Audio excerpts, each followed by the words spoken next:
It's estimated that the area around Chernobyl will not be habitable for another 20,000 years. The station itself was comprised of 4 reactors that were each labeled 1, 2, 3, and 4. A group of very sleep-deprived plant workers began running a series of routine tests on nuclear reactor number 4. They were trying to see if the reactor could still be cooled even in the event of a complete power loss. But during the test, perhaps because they were sleep-deprived and just didn't feel like doing it, they started cutting corners and violated a number of safety protocols that led to several surges of power inside of the reactor. This led to a chain reaction of explosions within reactor number 4 that culminated in a massive explosion that blew the lid off the building, exposing the reactor's core. It would take the Soviets 10 days to finally stop the fire that was raging inside of this exposed core, which meant for those 10 days, radiation on an unprecedented level was spewed into the environment by this fire. But even after the fire was controlled, you have all this radioactive material that needs to be properly disposed of. And so the Soviets started by using robots to go up and pick up these materials and dispose of them, but the robots were breaking down from the high levels of radiation. And so naturally the Soviets sent in groups of men to go pick up the material, and dozens of people died from radiation sickness. A few months after the explosion, the first steel sarcophagus was built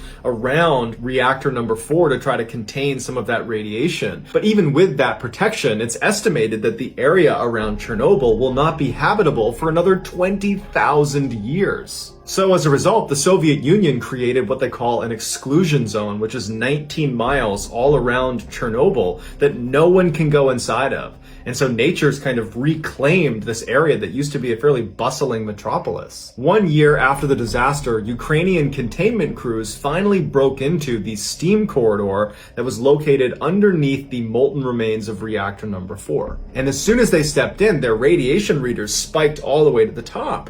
And so they know that whatever's at the other end of this L-shaped hallway is something they did not want to get close to. And so they put a camera on a chair with wheels and they pushed it down the hall to where it finally broke that corner and had a clear line of sight to the other end. And using a timer on the camera, they were able to take a picture of one of the single most dangerous things in the entire world. It became known as the elephant's foot. It was a molten pile of nuclear fuel and melted metal and sand and concrete that had all kind of converged and seeped through a pipe meant for steam and found its way into the basement. It was and still is emitting the equivalent level of radiation of 4.5 million chest x-rays every hour. Today, if you were to stand in front of the elephant's foot without proper equipment for 30 seconds, your cells would start to hemorrhage and you would become viciously ill, and you could even die. At 2 minutes of exposure, you're definitely going to die. But not right away. You have 48 hours and there's nothing you can do to stop it. You are 100% going to die. Just know that I really appreciate your support, and until next time, guys, that's going to do it.